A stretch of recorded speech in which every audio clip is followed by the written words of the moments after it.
વાસુદેવ નારાયણની પ્રતિષ્ઠા કર્યા બાદ હવે ભગવાન સ્વામિનારાયણે સંતોને ગામડે મોકલવાનો સંકલ્પ કર્યો. તમારો દીકરો વિદેશ જતો હોય તો ભલામણ કરો ને. આજે પોતાના વાલા સંતો વિખૂટા પડી રહ્યા છે એટલે ભગવાને બધાને એકત્રિત કર્યા. સ્વામિનારાયણ ભગવાન કહે, હે પરમહંસો, શાસ્ત્રનો નિત્યનો ક્રમ એવો છે, તસ્માદ ગુરુમ પ્રપદ્યેત જિજ્ઞાસુઃ શ્રેયમ ઉત્તમમ. સાચા મુમુક્ષુ હોય એમણે એવા સાચા સંતની પાસે જવું. સમિત પાણી શ્રોત્રિયમ બ્રહ્મનિષ્ઠમ, એવા સંતની પાસે જવું. પણ સંતો, આજે અમારી આજ્ઞા છે કે તમે એક એક જીવોની પાસે જાઓ. મુનયો ભુવે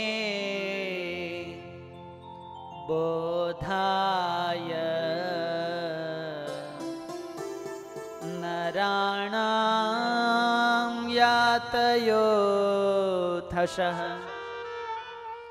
ચરતાને કદેશેષુ કૃષ્ણ ભક્તિ પ્રવર્તકા. એક એક શહેરોમાં નગરોમાં એક એક વ્યક્તિને જઈને મળો. વહેમ અને વ્યસનમાં ડૂબેલા લોકોને સાચું જ્ઞાન આપો. અને જાઓ સંતો, લોકો અને સમાજનું સર્વ પ્રકારે ઉત્થાન કરો. અમારી આજ્ઞા છે. સુરત મુનિ કહે, રાજન, ધર્મ ધુરંધર એવા ભગવાન શ્રી હરિએ સંતોને પંચ વર્તમાનનો ઉપદેશ આપ્યો છે. આ સત્સંગી જીવનના ચોથા પ્રકરણમાં 62 થી 68 સુધીના અધ્યાયમાં મહારાજે આ સંતોને ઉપદેશ આપ્યો છે. એ પ્રકરણનું નામ છે ધર્મામૃત.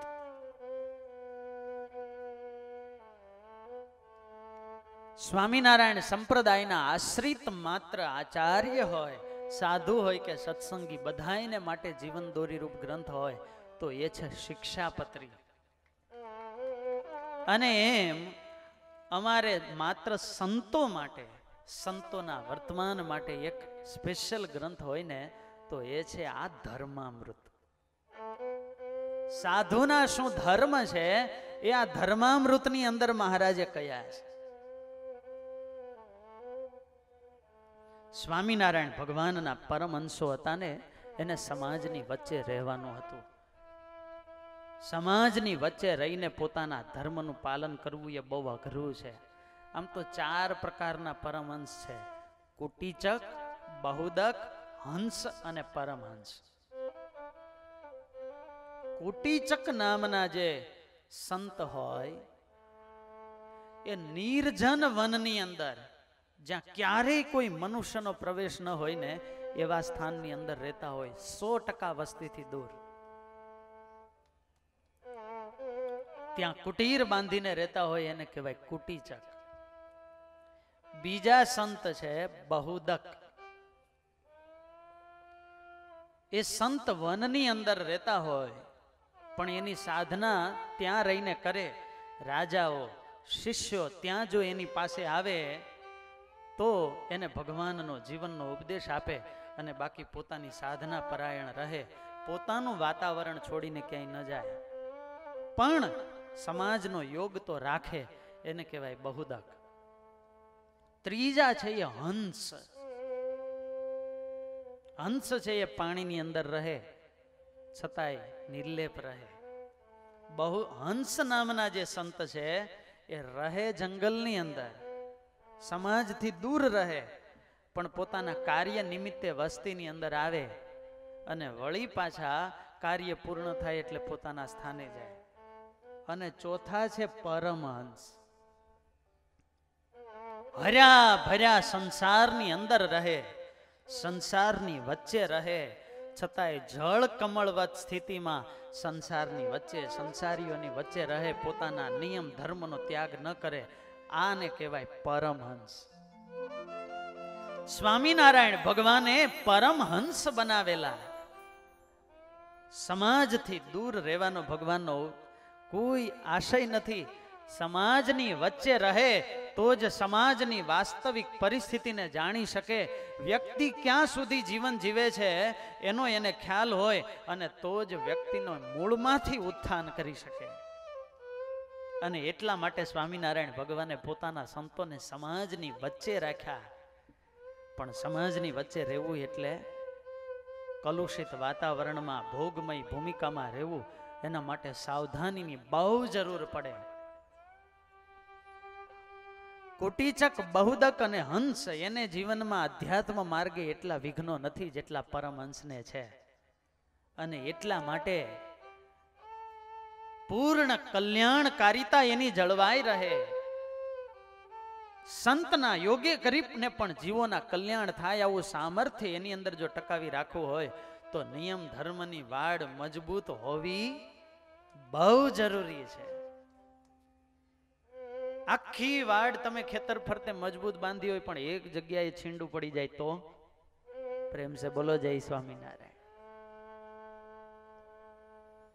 અને એટલા માટે સ્વામિનારાયણ ભગવાને સત્સંગીને જેમ 5 વર્તમાન આપ્યા કે દારૂ ન પીવો, માંસ ન ખાવું, અભક્ષ્ય પદાર્થ ન જમવા, ચોરી ન કરવી અને વ્યભિચાર ન કરવો, એમ મહારાજે સંતોને પણ 5 વર્તમાન આપ્યા. નિષ્કામ, નિર્લોભ, નિસ્વાદ, નિસ્નેહ અને નિર્માન. આ 5 અમારા સાધુના વર્તમાન છે. કયો ને અમારે શું જરૂર, તમે પાળો જ છો ને, અમારે સાંભળવાની જરૂર ખરી? હે, તમારે માલ લેવો હોય તો પેલા ઓળખતા તો આવડવું જોઈએ ને કે માલ કેવો કેને કહેવાય. સંતના 5 વર્તમાન જાણવા બહુ જરૂરી છે. ગુરુદેવ શાસ્ત્રીજી મહારાજ કાયમ કહેતા કે આપણને બધે વિવેક, બધું ઓળખતા આવડે. બૈરાઓ શાકભાજી લેવા જાય ને તો એક દુધિયામાં આમ નખ ભરાવે. ભીંડો હોય તો એની પાછળની પૂંછડી આમ મરડી જોવે જરાક. એક વસ્તુ આપણે સિલેક્ટ કરીએ છીએ, જોતા આવડે છે, પણ જેને મળવે માયનું કલ્યાણ, જેના યોગ્ય કરીને અક્ષરધામ સુધી પહોંચવું છે તો એમાં કઈ જોવાનું હોય કે નહીં? હે, એમાં પણ જોવું પડે. બસમાં ચડતા હોય તો પેલા બોર્ડ તો વાંચવું પડે ને. ધારી જવું હોય પણ જુઓ ભાઈ કે આ બસ ધારી જાય છે કે ઘોઘા. આપણને ઠેઠ સુધી પહોંચાડે એમ છે કે રિટર્ન ટિકિટ વાળા, એ તો જોવું જરૂરી છે. અને એટલા માટે સંતના વર્તમાન પણ જાણવા બહુ જરૂરી છે. પહેલું વર્તમાન છે નિષ્કામ વર્તમાન. 8 પ્રકારે સ્ત્રીઓથી દૂર રહેવું, 8 પ્રકારે સ્ત્રીઓનો ત્યાગ રાખવો. આજના સમયમાં કોઈકને આ વાત અતિશયોક્તિ ભરેલી લાગતી હોય, જેને ધર્મમાં શિથિલતા જોઈતી હોય, માત્ર ચારિત્રનો ઝાંટો પણ ન હોય, વાત કરતા આવડતું હોય ને બુદ્ધિ દોડાવતા આવડતું હોય, કલમ સારી હોય અને આ સનાતન વૈદિક માર્ગનું ખંડન કરતા હોય, મન હો ચંગા તો કથરોટ મેં ગંગા, એવો એક પણ દાખલો મળે? સ્ત્રી એના સ્થાને યોગ્ય છે, પુરુષ એના સ્થાને યોગ્ય છે, પણ એનો જે સંયોગ છે ને એ ભયંકર છે. ઘી બરાબર છે, અગ્નિ પણ બરાબર છે, પણ અસમયે એનો સંયોગ છે ને એ ભયંકર છે. એમ પોતાના ધર્મમાં જો રહેવું હોય તો પહેલા તો 8 પ્રકારે સ્ત્રીઓથી ત્યાગીએ દૂર રહેવું. તમારી વાત નથી. જ્યાં સુધી મનની અને ચિત્તની વૃત્તિ અનંત પ્રકારના રૂપની અંદર કે સ્પર્શની અંદર ફેંકાય છે, ત્યાં સુધી એની વૃત્તિ જગદીશમાં કેમ પહોંચે? બીજાનું તો પછી પોતાનું કલ્યાણ ન થાય. અને એટલા માટે આ આજ્ઞા પાળવી ત્યાગી માટે બહુ જરૂરી છે. એક મર્યાદાની વાડ છે. અને વાલા ભક્તજનો, જ્યારે જ્યારે ત્યાગી સમાજ આ મર્યાદાને તોડે છે ને ત્યારે પોતાની સાથે આખા ધર્મ માર્ગને કલંકિત કરે છે. પછી દૂધનો દાયજો છાશને પણ ફૂકી ફૂકીને પીએ. જ્યારે સમાજ આંધળો વિશ્વાસ રાખે, ઘણા એવા મોટા ધર્મગુરુઓ, આપણે કોઈના નામ લેતા નથી કે કોઈના વિશે કહેવા માંગતા નથી, પણ જ્યારે જ્યારે ત્યાગનો માર્ગ સ્વીકાર્યા પછી આ માર્ગની છૂટછાટ લે છે ત્યારે એક દિવસ આગળ જતા જતા જતા એવી પરિસ્થિતિએ પહોંચી જાય અને પછી આખો સમાજ એના નામ ઉપર થૂકે અને સાધુ માત્રને એવા સમજે. કોઈ ભગવાન સિવાય, વાસુદેવ મહાત્મ્યમાં સ્પષ્ટ લખ્યું, ઋતે નારાયણ, નારાયણ સિવાય સ્ત્રીના યોગમાં કોઈ નિર્લેપ ન રહી શકે. અને એટલા માટે આ વર્તમાન પાળવા બહુ જરૂરી છે. અને એમાં પણ આ ધર્મની ચાદર એવી છે ને કે આની અંદર તો ધારો ને એટલો અધર્મ કરી શકાય. કેમ? તો કે લોકોની આસ્થાનું કેન્દ્ર હાથ જ જોડે. અવગુણ તો લેવાય નહીં, કલ્યાણ બગડી જાય. ત્યારે અષ્ટ પ્રકારે સ્ત્રીઓથી દૂર રહેવું. સ્પર્શ તો ન કરવો, એની સામે પણ ન જોવું. એનું પહેરેલું વસ્ત્ર હોય એનો પણ સ્પર્શ ન કરવો. સ્ત્રી વેશ ધરહ પુમાન, સ્ત્રીનો વેશ કોઈ પુરુષે ધાર્યો હોય ને તો એને સ્ત્રીની પેઠે એનો ત્યાગ કરવો. કેમ? કોઈ રીતે બારી રહેવી જોઈએ, ભલે પુરુષ હોય પણ એ વેશથી પણ દૂર રહો. ફોનમાં વાત તો ચાલે જ નહીં, પત્ર વ્યવહાર ચાલે નહીં. એટલે અમારે સંતોને રીતિ હોય, કોઈ હરિભક્તને ઘેર થાળ કરવા આવ્યા હોય, તમે જોજો, કોઈ વસ્તુ તમે રાખી હોય તો પેલા કોઈ હરિભગતને કહી દે કે ભગત તમે હાથ અડાડી દો, પછી સંતો સ્પર્શ કરે, જેથી કરી અને એક મર્યાદા જળવાય. છુપા પણ પત્ર વ્યવહાર ચાલતા તો નથી ને. રસોઈ બનાવી થાળ કરીને જ્યારે સંતો ત્યાંથી નીકળતા હોય ત્યારે જે ઘરના માલિક હોય કે મુખ્ય હરિભગત એને બોલાવીને બધા વાસણનો સ્પર્શ કરાવે, જોઈ લ્યો તમે, અને પછી નીકળવાનું, ત્યાં સુધીના નહીં. અને આ તો બાહ્ય ત્યાગ થયો. માનસિક ત્યાગ પણ સ્વામિનારાયણ ભગવાને લખ્યો.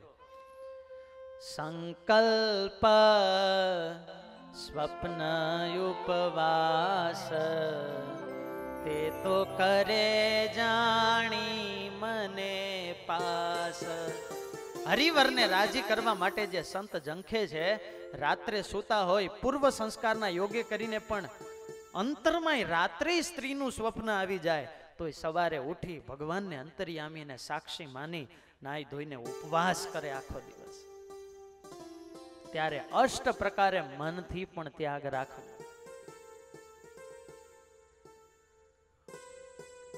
અને એટલા માટે આ સંપ્રદાયની દિવ્ય રીતિઓ, સભાની અલગ વ્યવસ્થા, મંદિરની દર્શનની અલગ વ્યવસ્થા, આ નિયમો એટલા માટે કહીએ છીએ કે હવે તમારા ગામમાં અવારનવાર સંતો પધારવાના હોય, ખ્યાલ ન હોય તો પછી સંતોને રાહ જોવી પડે. પણ આ મર્યાદા જો આપણે સાંભળતા સમજતા હોઈએ તો સહેજે આપણે એ રીતની રસ્તો માર્ગ કરી દઈએ, જેથી કરીને સંતોની પણ મર્યાદા જળવાય અને આપણી મર્યાદા પણ જળવાય. અષ્ટ પ્રકારે સ્ત્રીઓનો ત્યાગ કરવો. નિષ્કામ. બીજું વર્તમાન છે નિર્લોભ વર્તમાન. ધન દ્રવ્ય એ બહુ મોટો વસ્તુ છે. સ્ત્રી છોડવી હજુ સહેલી, પણ ધન છોડવું તો બહુ કઠણ. ધનની સાથે કોઈ છૂટાછેડા લે? હે? શરીર વૃદ્ધ થઈ જાય, શરીરમાં રોગ ઉપર રોગ આવતા હોય તો સ્ત્રીમાંથી આસક્તિ જાય, પણ 2-3 વાર કડવા અનુભવ થયા હોય તો ધન સાથે છૂટાછેડા લીધા હોય એવો કોઈ દાખલો ખરો? ત્યારે ધન ન રાખવું, રૂપિયાનો પણ સ્પર્શ ન કરવો. સ્પર્શ થઈ જાય તો સ્નાન કરવું અને ઉપવાસ કરવો. નિયમ એટલા કડક રાખ્યા, રૂપિયાનો પણ સ્પર્શ નહીં. અને એટલે સાધુને અમારે આટલું તો હોવું જ જોઈએ. 2 વસ્તુ ન હોવી જોઈએ, એક તો ખાતું ન હોવું જોઈએ અને બીજું ખિસ્સું ન હોવું જોઈએ. એટલે કેવી માર્મિક આજ્ઞા કે સીવેલા વસ્ત્ર સાધુએ પહેરવા નહીં. ગમે એટલા વસ્ત્રો પહેરે, આમાં સીવેલા કંઈ ન હોય. શિયાળો ચાલે છે, તમે અંદર ગંજી પહેરો, અમારે ક્યાં જવું? અમારે ગાતરિયું કહેવાય. જુઓ, આટલું પાતળું ગાતરિયું હોય, આમ આરપાર દેખાય, છતાંય એટલું લાંબુ હોય કે આમ ફેરવે આમ ફેરવે, ચાર વડું ગાતરિયું હોય. જરાય ઠંડી ન લાગે હો, પણ સિવેલું ની ગાંઠ મારી દેવાની. હવે સિવેલું જ ન હોય તો ખીસું ન હોય, ખીસું ના આવે તો પૈસા ક્યાં આવે? કયો ને, સાધુ ખિસ્સા ન રાખે, થેલી જ રાખે સાથે. પણ તમે કોઈ પણ થેલી ખોલી જોજો, ક્યારેય રૂપિયાની નોટ પણ મળે નહીં. ગુરુદેવ શાસ્ત્રીજી મહારાજ સંતોને કહેતા કે સંતો, તમે સાધુતા રાખજો, જે દિવસે 5 રૂપિયાની નોટ પણ તમારા પુસ્તકમાં છાની છૂપી આવી ગઈ ને સંતો, એ દિવસે તમારી સાધુતાની કિંમત પણ 5 રૂપિયાની થઈ જશે. માટે ક્યારેય પૈસા અંગત ક્યારેય રાખવા નહીં. ગમે એટલા કાર્યો થતા હોય, પૈસા વિના થાય નહીં, પણ બધો વ્યવહાર ઓફિસ થ્રુ થતો હોય, ગુરુદેવની આજ્ઞાથી કોઠારીના સ્થાને જે સંત હોય, જ્યાં સુધી એ સત્તા ઉપર હોય ત્યાં સુધી આજ્ઞાથી સ્પર્શાનો સ્પર્શ કરી શકે. જે દિવસે એના સ્થાને બીજા આવે પછી એને પણ પૈસાનો સ્પર્શ ન કરાય, ત્યારે આટલા કડક વર્તમાન, દ્રવ્યનો સ્પર્શ ન કરવો, નિષ્કામ, નિર્લોભ, નિસ્વાદ, જે કંઈ પણ હોય ને એ ભેળું કરીને જમવું. હે સર્વે મેળવી ભેળું તે કરી રે, જમજો એક વાર ભાવ ભરી રે. સર્વે મેળવી ભેળું તે કરી રે, જમજો એક વાર ભાવ ભરી રે. હે મારા હિ સહો મુનિરાય રે, એ મારી સહુ મુનિરાય રે. ફરજો દેશ પરદેશ ને માય રે, ફરજો દેશ પરદેશ ને માય રે.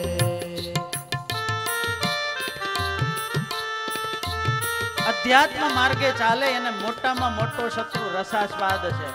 સ્વાદ મૂલો હિ દોષાણા. ત્યારે એને જીતવો કેમ? ભગવાને સંતોને આજ્ઞા કરી, કાષ્ટનું પાત્ર એમાં જ જમવાનું. થાળી ડીશ કઈ નહીં, કાષ્ટનું પાત્ર હોય. હરિભક્તોને ભાવ થાય. મૂર્તિ પ્રતિષ્ઠા મહોત્સવ છે, દૂધ પાકની ને લાડુની રસોઈ આપી છે. થાળ તો થાય, પણ શાક, દાળ ભાત, લાડુ, રોટલી બધું એક પાત્રમાં જ પીરસવાનું, એમાં ખાના ન હોય હો. અને વળી બધું ભેળું કરી દેવાનું. પોષ ભરીને પાણી નાખવું રે,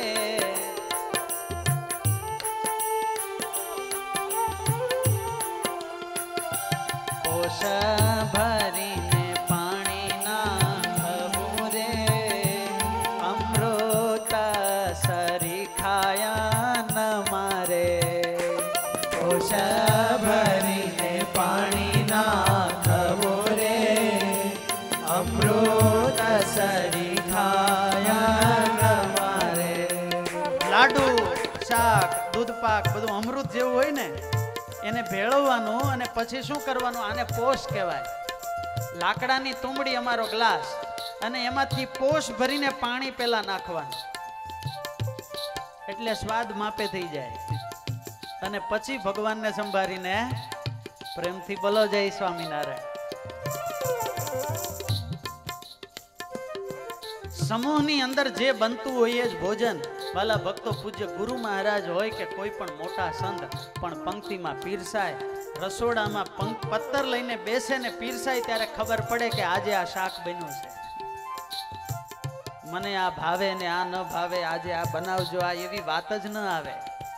પેલો તો સ્વાદ આ દુનિયાના રસની અંદર વાલા ભક્તજનો, જ્યાં સુધી સબ રસની અંદર મન ભરાયું હોય ને ત્યાં સુધી હરિરસ આવતો. જેનું ભોજન સરસ એનું ભજન નીરસ. માટે ભજન સરસ બનાવવું હોય તો ભોજન ને તો થોડું નીરસ બનાવવું પડે. નિસ્વાર્થ,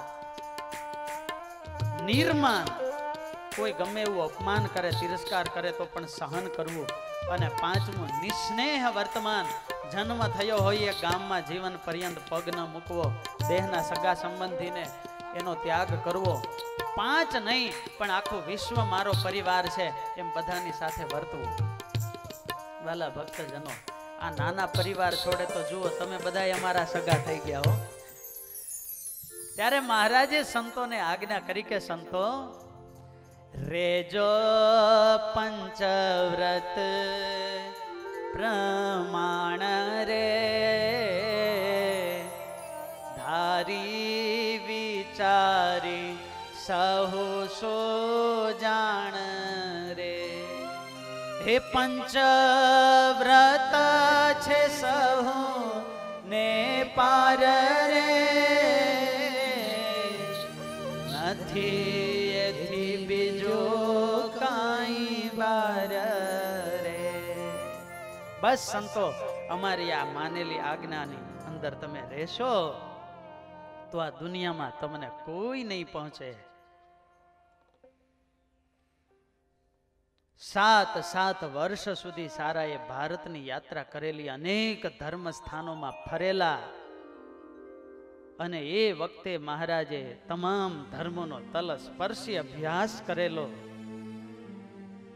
250 વર્ષ પહેલા સમાજની અંદર ધર્મના ઓઠા હેઠળ જે દૂષણો વ્યાપેલા હતા એ મહારાજે નિહાળેલા, અને એને લઈને સંન્યાસીઓ અને ધર્મ ગુરુઓની જે પવિત્ર પ્રતિષ્ઠા અને સ્થાન, એ સ્થાન જ્યારે ઝંખવાયેલું જોયું ત્યારે મહારાજે વર્ણી વેશે સંકલ્પ કરેલો કે આ કળી કાળની અંદર પણ એવા સાધુ તૈયાર કરવા છે કે નારદ સુખ અને જડ ભરતની યાદ અપાવે. અને એના માટે મહારાજે આવા વર્તમાન આપ્યા. હે જડ ભરત જનક જય દેવ, એવું થાવો આપણે.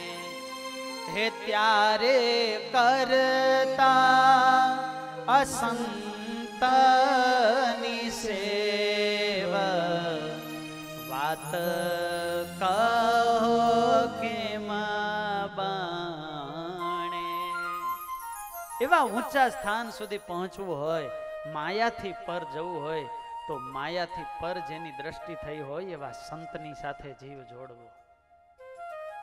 વાલા ભક્તજનો, સ્વામિનારાયણ ભગવાને આ સંપ્રદાયની અંદર એવા ત્યાગી સાધુ તૈયાર કર્યા. વિશ્વના તમામ ધર્મોની અંદર દ્રષ્ટિ કરી લ્યો અને સ્વામિનારાયણ સંપ્રદાયના સાધુની અંદર સામે દ્રષ્ટિ કરો, જગતના સાધુથી નોખા તરે. એના નિયમ, એના ધર્મ, એના વર્તમાન, હર્યા ભર્યા સંસારની અંદર પણ એનું જીવન એકદમ અકબંધ. કેટલું સરસ મેચિંગ કરતા ભગવાનને આવડ્યું. તમારા કરતા મોટી ગાડીઓમાં સાધુ ફરે છતાંય કહેવાય કેવા ત્યાગી. બોલો, એના અંગત જીવનમાં કોઈ રાગ નહીં. મોટા મોટા આલિશાન મહેલ જેવી સંસ્થાઓ હોય પણ છતાંય એનું અંગત જીવન તો એટલું સાદું જ હોય. એના કબાટને તાળું ન હોય, ભોંય પથારીએ સુવાનું. ક્યારેક રાજકોટ નજીક છે, દર્શને જજો. તમે સાધુ આશ્રમના દર્શન કરજો, ખાલી પૂજ્ય ગુરુ મહારાજના આસને જજો, ખ્યાલ આવે.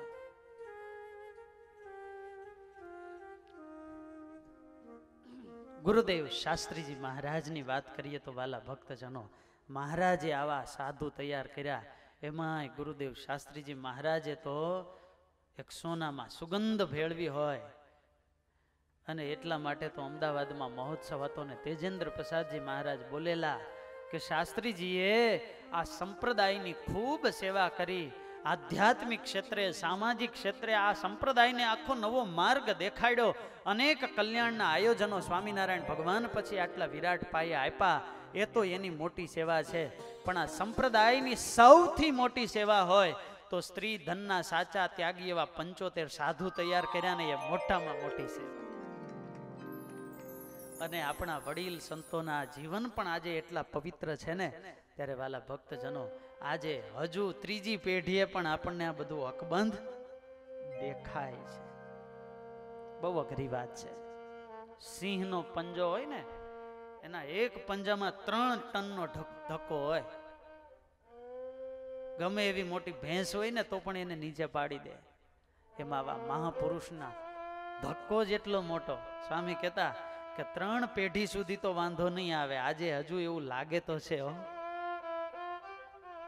એક દીકરાના એક બાપના 2 સગા ભાઈઓ હોય, દીકરા હોય ને તોય સાથે રહી શકતા. પ્રશ્ન છે,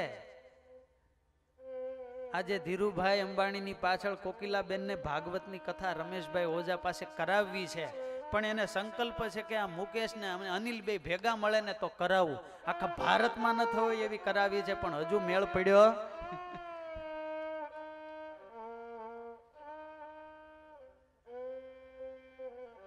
ત્યારે વાલા ભક્તો 2 સગા ભાઈ ભેગા ન રહી શકતા હોય અને એક ગુરુના 235 સંતો એક મના થઈને રહે છે આ કળિયુગમાં. ગુરુની એક આજ્ઞાથી જીવન ફરે. આજ્ઞા થાય ત્યાં રહેવાનું, આજ્ઞા થાય એ કરવાનું. આ બહુ મોટી વાત છે. હમણાં ગાડીમાં આવતા હતા ને ત્યારે લલિતભાઈ બહુ સરસ વાત કરી કે હું તો છાતી ઠોકીને કહું કે સ્વામિનારાયણ ભગવાન જેવો કોઈ ભગવાન નહીં, શાસ્ત્રીજી મહારાજ જેવા કોઈ ગુરુ નહીં, અને અમને મળેલા સંતો જેવા કોઈ સાધુ નહીં.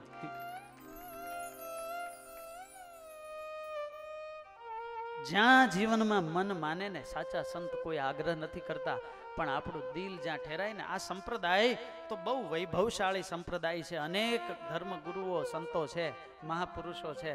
આપણું દિલ જ્યાં સ્થિર થાય ને એના ચરણની અંદર મસ્તક નમાવી દેવું, જીવ જોડી રાખવો. સંતોની સાથે બસ આપણો નાતો જોડાયેલો રહેવો જોઈએ. આંકડો શું? રેલવેનો ડબ્બો 4 ધામની યાત્રા કરી આવે, પણ શરત એટલી કે એન્જિન સાથે નાતો જોડાયેલો હોવો. એસી ડબ્બો હોય પણ નાતો ન જોડાયો હોય ને તો એ ક્યાં પડ્યો રે? યાર્ડમાં જ રે. એસી ડબ્બો ભલે હોય પણ એનો ઉપયોગ કેમાં કરે ખબર? બધાય સંડાસ પાણી જવામાં કરે. કેમ? તો કે નાતો નથી જોડાયો. કદાચ આપણે લોકલ ટ્રેનના ભંગાર જેવા ડબ્બા હઈશું, પણ જો આપણો નાતો ભગવાનને સાચા સાધુ સાથે જોડાઈ ગયો તો 4 ધામ નહીં, અક્ષરધામ સુધીની યાત્રા આપણી પાકી. પણ નાતો જોડાયેલો હોવો જોઈએ. સ્વામિનારાયણ ભગવાન સંતોને કહેવા લાગ્યા કે હે સંતો, તમે ગામડે ગામડે જશો, વિચરણ કરશો, તમારા નિર્મળ અને પવિત્ર જીવન છે, અને એ જોતા જ હજારો મુમુક્ષુઓ તમારી પાસે ખેંચાવા લાગશે. મુમુક્ષુઓ વહેમ અને વ્યસનમાંથી બહાર આવી તમારા શિષ્યો થશે, અને એને લઈને સંતો તમારે દુર્જનો તરફથી ખૂબ કષ્ટો સહન કરવા પડશે. જેમ ઈક્ષુ પામે અમૂલ્યતા, તે તો પ્રથમ પોતે પીલાય છે, ત્યાર પછી ચડતા વડે તેના ગોળ ખાંડ સાકર થાય છે.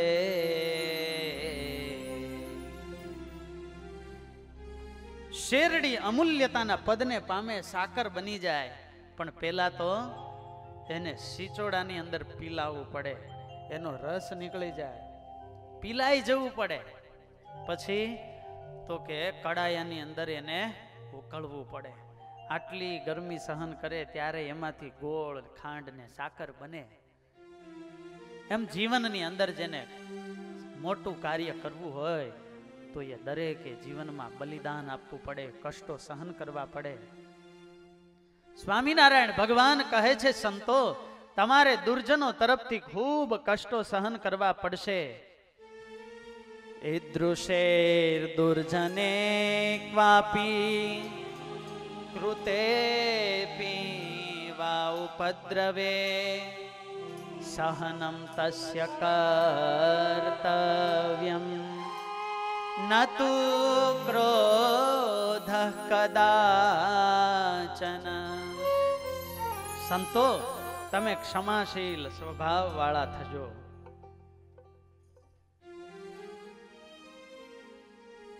ક્ષમા તેજસ્વી નામ તેજઃ, તેજસ્વીનું તેજ છે, ક્ષમા એ તપસ્વીનું તપ છે, સત્યવાદીનું સત્ય છે, આચાર શુદ્ધિ વાળાની શુદ્ધિ એ ક્ષમા છે.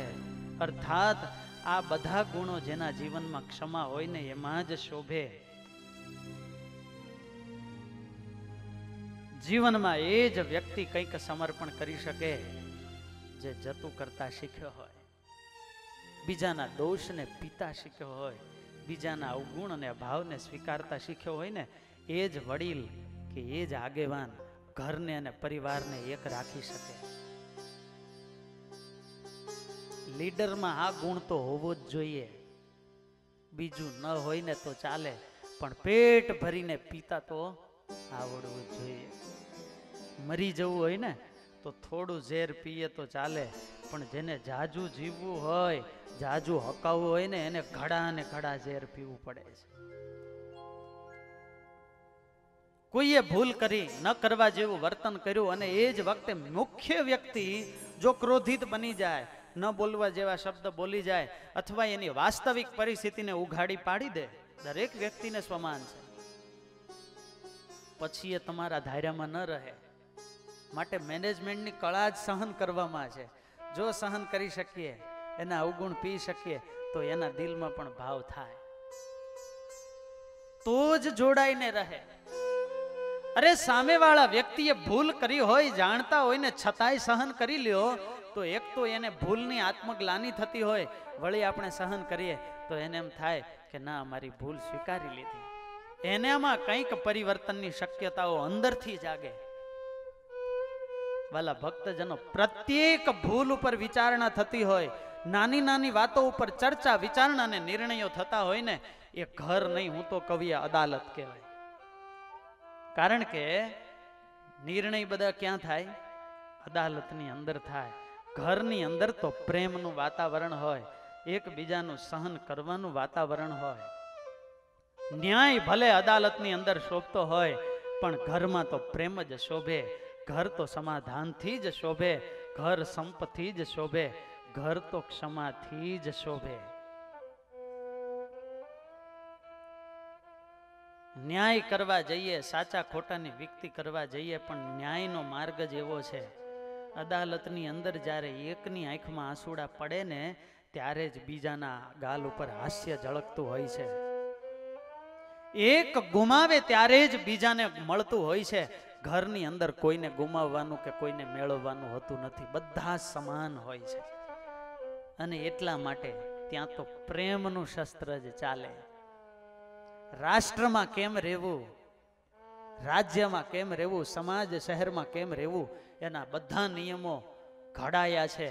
પણ કોઈ ઘરના મોભીએ ઘરની અંદર કેમ રહેવું એવા નિયમો ઘડ્યા છે? ઘરની અંદર નિયમ ન હોય, ઘરની અંદર પ્રેમ હોય. ઘણીવાર મોટાના વડીલના પ્રેમની અંદર નાનાના સ્વભાવ તણાઈ પણ જતા હોય છે. ગમે એવું મોટું જહાજ હોય કે લાકડું હોય, 100 જણા ધક્કો મારો તો પણ હલે એમ ન હોય, પણ એની નીચે જો પાણી આવી જાય તો એક ધક્કો મારે ને તોય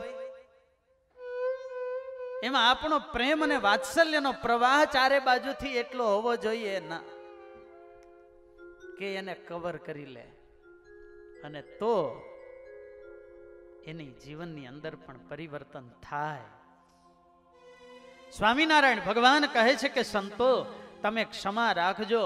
ક્ષમાવતામ અયમ લોકઃ પરશ્ચૈવ ક્ષમાવતામ પ્રશંસંતિ ક્ષમામ નિત્યમ જગતામ ઈશ્વરાપી. કેટલી સરસ વાત કરી. આ લોકની અંદર પણ ક્ષમાશીલ વ્યક્તિ સુખી થાય છે.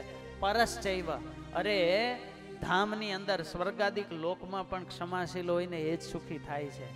ઘણા આખ્યાનો એવા આવે છે કે દેવતાઓને પણ મુશ્કેલી પડી ગઈ છે, ત્યારે દિલ તો મોટું દરિયા જેવું રાખીએ.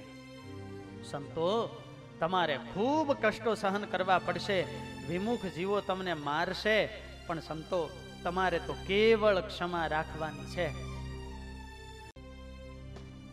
આજે સંતો પોતાના ઈષ્ટદેવથી દૂર થઈ રહ્યા છે.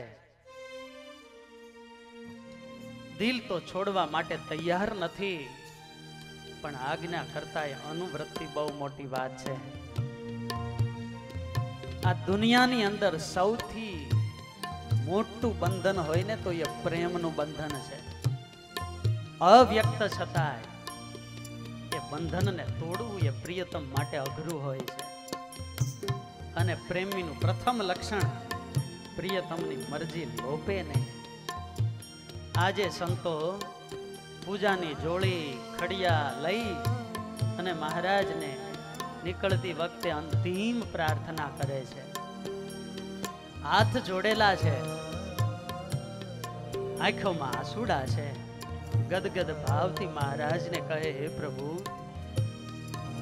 મનસા વચસા વપુષા ચ હરે ભવત સ્મ વયમ ભવત સ્મ વયમ. મનસા વચસા વપુષા ચ હરે ભવત સ્મ વયમ ભવત સ્મ વયમ. હે પ્રભુ, અમે આપના ચરણોમાં મન અર્પણ કરી દીધું છે. તમારા રાજીપા વિના બીજો કોઈ વિચાર હવે અમારા મનમાં આવતો નથી. તમારું વચન ફરે ને અમારું જીવન ફરે. તમે આજ્ઞા કહો ત્યાં જવા માટે અમે તૈયાર થઈએ. પ્રભુ, મન કર્મ ને વચનથી અમે તમારા થઈ ચૂક્યા છીએ. ભવતઃ સ્મ વયમ.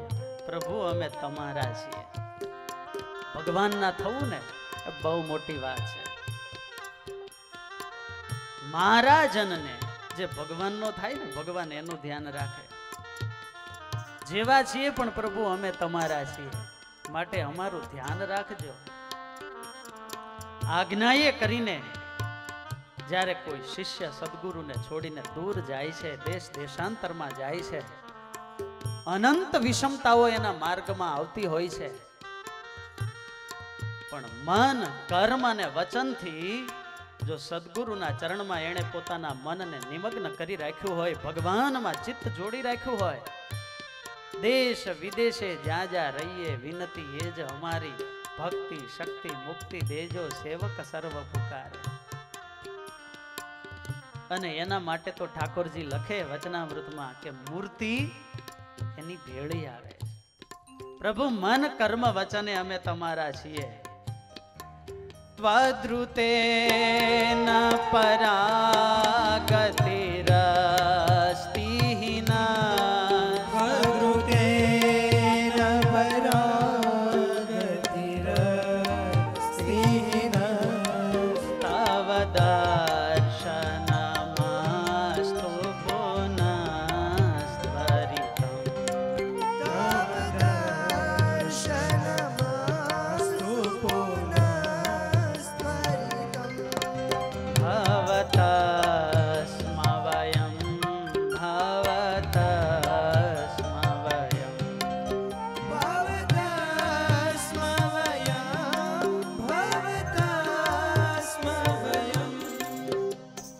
આજે પ્રાર્થના કરતા કરતા સંતોના સંગ ચારે દિશાઓમાં જવા લાગ્યા છે.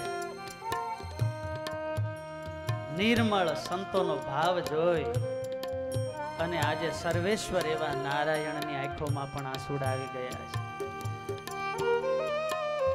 કેવા નિર્મળ જીવન હશે એ સંતોના કે ભગવાન પણ એનો વિયોગ સહન કરી શકતા નથી. આ બાજુ સંતો ભાગવત એકાંતિક ધર્મના વાવટા લઈ સ્વામિનારાયણ સંપ્રદાયનું પોષણ અને સંવર્ધન કરવા લાગ્યા, તો આ બાજુ સ્વામિનારાયણ ભગવાન પણ દેશ દેશાંતરની અંદર વિચરણ કરવા લાગ્યા. અસ્તતા રવિ પૂછતો અવનીને સારશે કોણ કર્તવ્ય મારા. સાંભળી વાતયે સ્તબ્ધૌ ભાસહુ મોથયા સર્વના સાવકાળા. સૃષ્ટિનો પ્રારંભ થયો પ્રથમ દિવસ. સંધ્યા સમયે સૂર્યનારાયણ અસ્તાચળમાં જવાની તૈયારી કરે અને એ જ સમયે એમણે પ્રશ્ન પૂછ્યો બધાને કે હવે તો મારે જવાનો સમય આવ્યો છે 12 કલાક માટે, તો મારા બદલે અજવાળું કોણ કરશે? મોટા મોટા ડોક્ટરો, વકીલો બધાય હાજર હતા હો, પણ બધાના મુખ નીચે થઈ ગયા, કોણ બોલે? અને એ વખતે ખૂણામાંથી એક નાનું કોડિયું બોલ્યું, તે સમે કોડિયું એક માટી તણું, ભીડને કોઈ કખૂણેથી બોલ્યો, મામૂલી જેવડી મારી ત્રેવડ પ્રભુ, એટલું સોંપશો તો કરી શકું. મારામાં વધારે શક્તિ નથી, પણ એકાદ ખૂણાને તો હું અજવાળીશ. આમ જ્યાં કોડિયું બોલ્યું, દીવો બોલ્યો, અને ત્યાં સૂર્યનારાયણને આનંદ થઈ ગયો, અને આનંદ થકા અસ્તાચળમાં ડૂબ્યા. ભગવાન તો આ ભમંડળની અંદર સદાય ને માટે રહેતા નથી, પણ વાલા ભક્તજનો, ષડંગો આ સંપ્રદાય છે.